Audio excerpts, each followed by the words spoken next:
અમે અહીંયાથી ભણી શક્યા છીએ તો અમે અહીંયાના બાળકોને ભણાવીશું. અને એટલે જે સ્થાનિક ભરતીની એમને રાહ હતી, 5500 લોકોની ભરતી કરવાની સરકારે જાહેરાત કરી. પ્રશ્ન શું થયો? એમાં પછી જિલ્લા પસંદગી આવી તો મને દાહોદ જિલ્લો મળ્યો અને પછી 20 તારીખે હમણાં 20 તારીખે તમને દાહોદ જિલ્લાની ફાળવણી થઈ?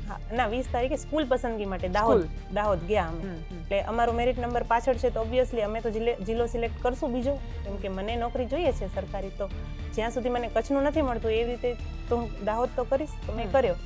કે શિક્ષકનું ધ્યાન છે મારે તો કે જો એ ત્યાંનું ત્યાં છે, એ કચ્છને પોતાના પ્રદેશમાં જળવાયેલા છે, એ મમ્મત સાથે ત્યાં રહે છે, તો એ ટકશે લાંબુ, એ છેક સુધી ભણાવશે, દિલથી ભણાવશે. ત્યાંથી સોલ્વ થઈ ગયું. અમને આવી કંઈક બીજી કંઈ ખબર જ નથી. અમને એમ કે ડોક્યુમેન્ટ્સ મળ્યા છે તો હવે આપણે કાલે સિલેક્શન કરશું, કેમ કે 27 તારીખે 1 વાગે મારો કોલ લેટરમાં ટાઈમ હતો કે કચ્છ જિલ્લામાં તમને પસંદગી કરવા મળશે, કચ્છ જિલ્લાની. તો પંચાયતમાંથી એવું કહેવામાં આવ્યું કે પહેલાં તમે હાજર રિપોર્ટ લાવો, એફિડેવિટ પછી બનશે અને પછી તમે કચ્છમાં જશો, પછી તમને જવા મળશે. અચ્છા, એટલે તમારે 1 વાગે હાજર થવાનું છે અને તમને 11 વાગે ખબર પડે છે કે આવું કરવું પડશે. તો હવે ટૂંકમાં કચ્છની ભરતી પૂરી થઈ ગઈ. આજે છેલ્લો દિવસ છે અત્યારે જિલ્લા પસંદ કરવાનો. હવે તમને કોઈ હિસાબે કચ્છમાં ના મળે, કેમ કે 1 વાગ્યાનો ટાઈમ તમારો 27 તારીખનો હતો, એ જતો રહ્યો. અચ્છા, અને આવું ખાલી તમારી સાથે થયું છે કે બીજા બધા? મારી સાથે 4 જણા હતા, પણ પછી અમને પ્રેશરથી ફોન કરવામાં આવ્યું ત્યાંથી દાહોદથી કે તમે તમારા 4 જણાના નામ અમને આવે છે કે અહીંયાથી ડોક્યુમેન્ટ્સ લઈ ગયા છે, તો તમે આજને આજ હાજર થાઓ, નહીં તો તમને અહીંયાથી છૂટા કરવામાં આવશે. એટલે આવું પહેલેથી જાણ નહોતી ના કે આવું કરવાનું છે? આ નિયમમાં હતું ક્યાંય?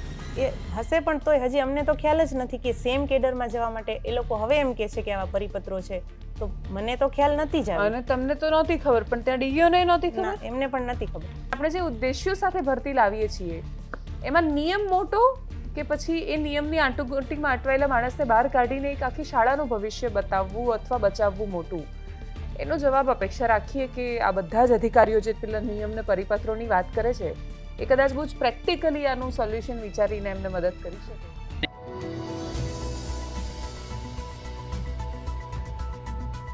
નિયમો શેના માટે છે? આંટીઘૂંટીમાં માણસને અટવાઈ દેવા માટે કે પછી વ્યવસ્થાને વધારે સરળ બનાવવા માટે? ઉદ્દેશ્ય તો નિયમો બનાવવાનો એ જ હોય છે કે આપણી વ્યવસ્થા એક સરળ રીતે, સુચારુ રીતે ચાલે, દરેક લોકો સાથે આપણે સમાનતાથી વર્તન કરી શકીએ, કોઈ પ્રકારની આંટીઘૂંટીમાં આને આ કહ્યું ના આને આ કહ્યું નાનો મતલબ આ કાઢ્યો, એ પ્રકારની વ્યવસ્થાઓમાં માણસો અટવાઈ ન જાય. પણ આ બધી આપણે જે વાત કરીએ છીએ એ આપણી અપેક્ષાની ને આદર્શની છે. હકીકતમાં જ્યારે અમુક કિસ્સાઓ એવા સામે આવે કે જે આપણને પ્રશ્ન કરવા માટે મજબૂર કરે કે એકદમ સ્પષ્ટ જે દેખાઈ રહ્યું છે, એકદમ સીધું જે છે, પારદર્શક જે છે, એ રીતે થઈ જવાની જગ્યાએ આ વિષય આટલો કેમ ગૂંચવાયો? આવા જ એક ગૂંચવાયેલા વિષય અને વિષય કરતાંય ભોગ બનેલા માણસ સાથે વાત કરવા માટે હું બેઠી છું. મારી સાથે પ્રતીક્ષાબેન ડોડિયા છે. પ્રતીક્ષાબેને પણ બાકીના લોકોની જેમ જ એમણે પણ બીએડ કર્યું હશે, એ પણ ભણ્યા અને એમના પછી એમણે ટેટ ટાટની પરીક્ષા આપી. પરીક્ષા આપ્યા પછી વર્ષો સુધી રાહ જોઈ, આંદોલનો જોયા, લડત જોઈ અને પછી સરકારને એ સમજાવવાનો પણ પ્રયત્ન થયો.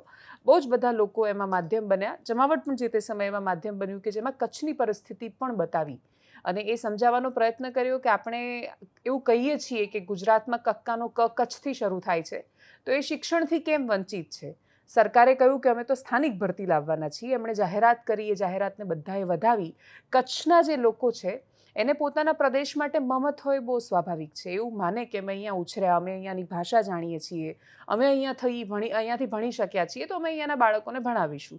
અને એટલે જે સ્થાનિક ભરતીની એમને રાહ હતી, 5500 લોકોની ભરતી કરવાની સરકારે જાહેરાત કરી. પ્રશ્ન શું થયો? કચ્છના છોકરાઓ પહેલેથી કહી રહ્યા હતા કે તમે કચ્છની સ્થાનિક ભરતી પહેલાં કરો. જો તમે સ્થાનિક ભરતી પહેલાં કરશો તો જેણે કચ્છના લોકો છે એ ઓલરેડી ત્યાં જશે, બધા ત્યાં ગોઠવાશે અને પછી જનરલ ભરતીમાં કચ્છના છોકરાઓ નહીં ભરે ફોર્મ. પણ સરકારે એવું ન કર્યું. એમણે કહ્યું ભાઈ અમે અમારા નિયમ અનુસાર ચાલીશું. એટલે એમણે પહેલાં જનરલ ભરતી કરી, એના થોડા દિવસ પછી સ્થાનિક ભરતીની જાહેરાત કરી. હવે આ થવાથી શું થયું છે? કેવી ગૂંચવણો કે પછી શું કામ માણસો અટવાયા છે? પ્રતીક્ષાબેન પાસેથી સમજીશું. પ્રતીક્ષાબેન, તમારો કિસ્સો સમજીએ. સૌથી પહેલાં આપણે થોડું તારીખ પ્રમાણે જઈએ. આ તમે ફોર્મ ભર્યું જનરલ ભરતીમાં. જનરલ ભરતીમાં એટલે ભર્યું કેમ કે કચ્છની તારીખ નહોતી આવી. ક્યારે ફોર્મ ભર્યું, ક્યાં નંબર લાગ્યો? ફોર્મ તો અમે 1 વર્ષ પહેલા ભરેલો છે, નવેમ્બરમાં. અને કચ્છની ભરતીનો તો એના 6 મહિના પછી ફોર્મ ભરેલો છે. કચ્છની ભરતી પછી આવી, જનરલ ને કચ્છની સાથે નથી આવી. એટલે સામાન્યમાં તો ફોર્મ ભરી દીધો, પછી કચ્છનો 6 મહિના પછી આવ્યો, એમાં પણ ભર્યો.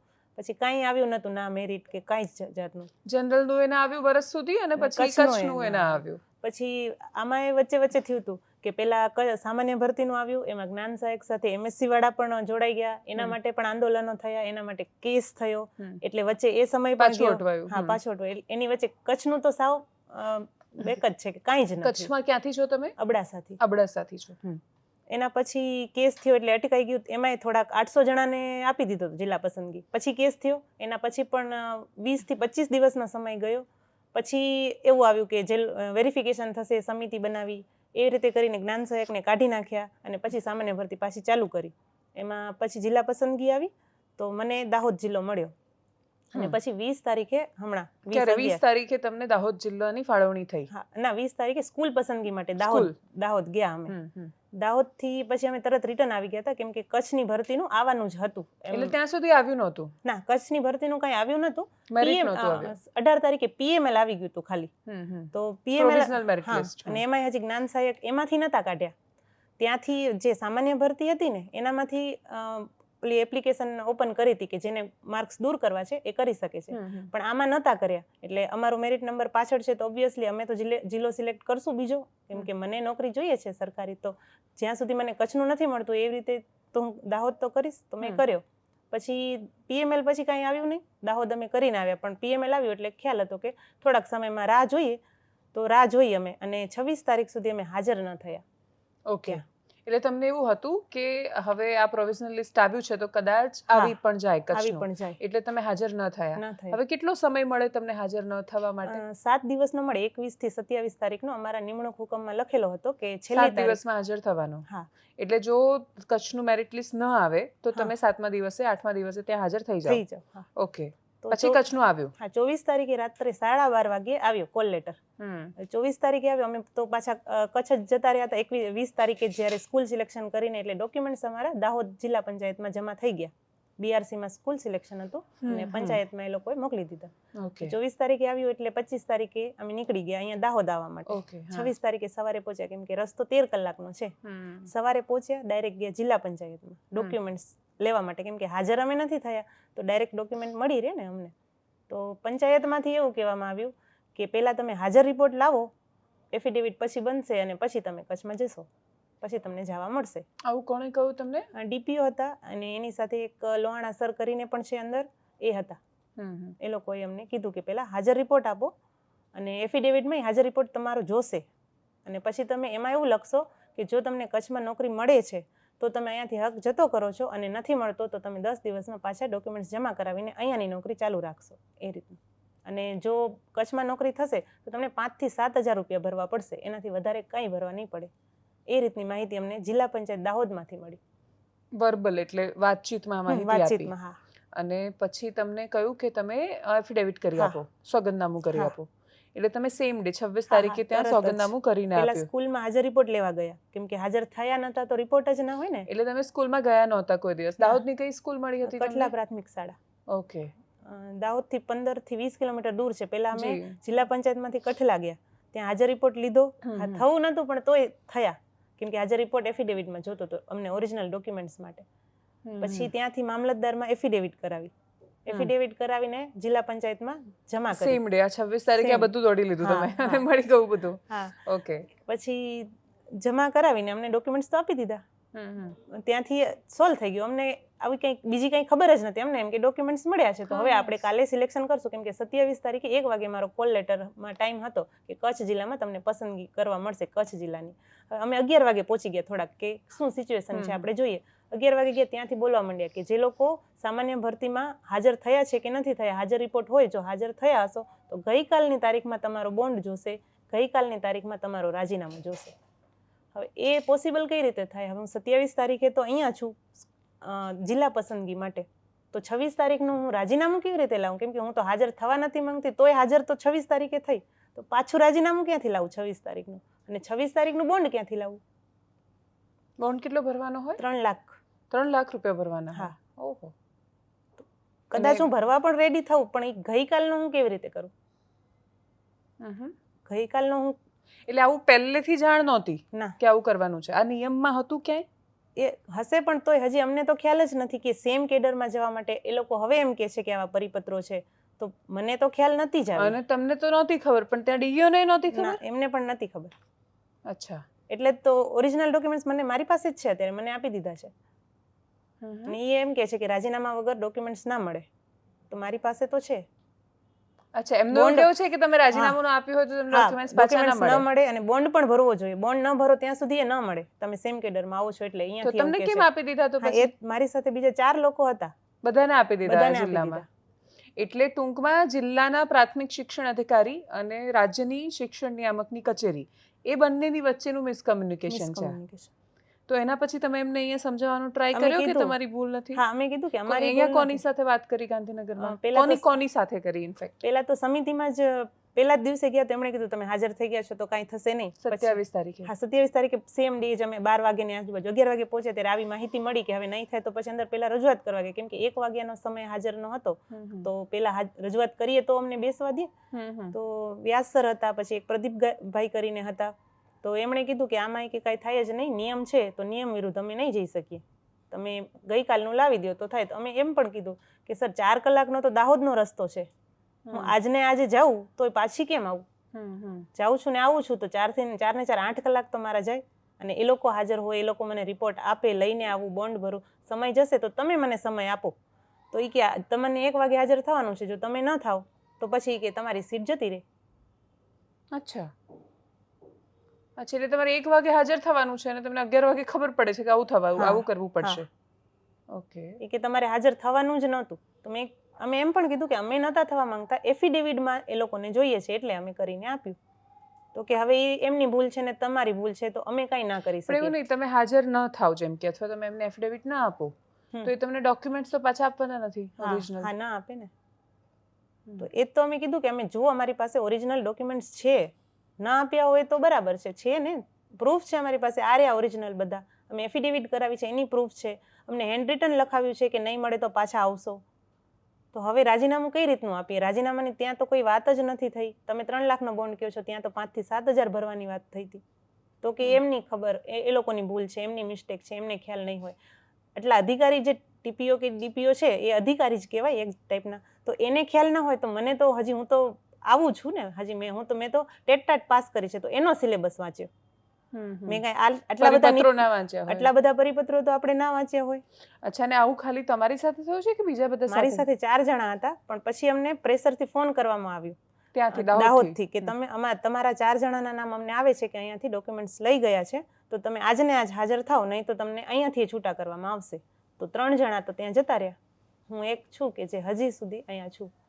અત્યારે સવારે પણ મને ફોન આવ્યો કે તમે હાજર થવાના છો કે નહીં તો તમને અહીંયાથી છૂટા કરવામાં આવશે. મેં કીધું પણ ખરું કે સર હાજર રિપોર્ટ છે, રાજીનામું મેં નથી આપ્યું, અને એફિડેવિટમાં આપણે 10 દિવસની વાત છે કે 10 દિવસમાં ના આવું તો હક જતો થશે. તો કે પછી હવે તમારી રીતે તમે લડજો, અમે કાંઈ જાણીએ નહીં. અચ્છા, તો હવે ટૂંકમાં કચ્છની ભરતી પૂરી થઈ ગઈ? આજે છેલ્લો દિવસ છે અત્યારે જિલ્લા પસંદ કરવાનો, એટલે અત્યારે ચાલુ હશે, જેટલા ઉમેદવાર હશે એ રીતનું, પછી તો પૂરું આજનું. અને હવે અહીંયાથી પણ એમ જ કહે છે કે તમારો તો ગઈકાલનો હતો એટલે આજે હવે તમને કોઈ હિસાબે કચ્છમાં ના મળે, કેમ કે 1 વાગ્યાનો ટાઈમ તમારો 27 તારીખનો હતો, એ જતો રહ્યો. અચ્છા, આ 5500ની જે સ્થાનિક ભરતી કરવાની છે, એટલે એમાં જે છે કે જ્યાં તમને નિમણૂક મળે ત્યાં જ તમારે નિવૃત્ત થવાનું, એવી શરત સાથે. તો કચ્છમાં સમસ્યા જે આવે છે કે લોકો આવે નોકરી કરવા તો એ 5-10 વર્ષમાં એમની હંમેશા તૈયારી હોય છે કે ગમે તેમ કરીને અહીંયાથી નીકળીએ કે ભાગીએ, કેમ કે દૂર છે ખાસું. તો એ સ્થિતિમાં મોટા ભાગે હાજર થવાનો પ્રયત્ન કરવાવાળા તો કચ્છના સ્થાનિક હશે. તો સ્થાનિક 5500 શિક્ષકો મળી જાય એમ છે સરકારને? એ તો ખ્યાલ નહીં, આંકડો ખબર નથી. આંકડો નથી ખ્યાલ. તો તમે છેલ્લે વાત કરી તો એમાં તમને એવું કહી દીધું છે કે હવે તમને કચ્છમાં નહીં મળે? પછી અમે જોશી સાહેબ પાસે ગયા, એમઆઈ જોશી સાહેબ કમિશનર છે એની પાસે પહેલા ગયા. અમે કીધું કે આ રીતનું છે સાહેબ, તો કાંઈક તો સોલ્યુશન હોય. તો એમણે કીધું કે એવી એફિડેવિટ કરાવીને આવો કે આજે અમને જિલ્લા પસંદગીની તક મળે અને તમે નિમણૂક પત્ર છે એ તમારી પાસે સમિતિ રાખે, અને જ્યારે અમે બોન્ડ અને રાજીનામું દાહોદથી લઈને આવીએ પછી છે એ નિમણૂક પત્ર અમને પાછો આપે, એટલે કે મારી સીટ રિઝર્વ થાય એમ.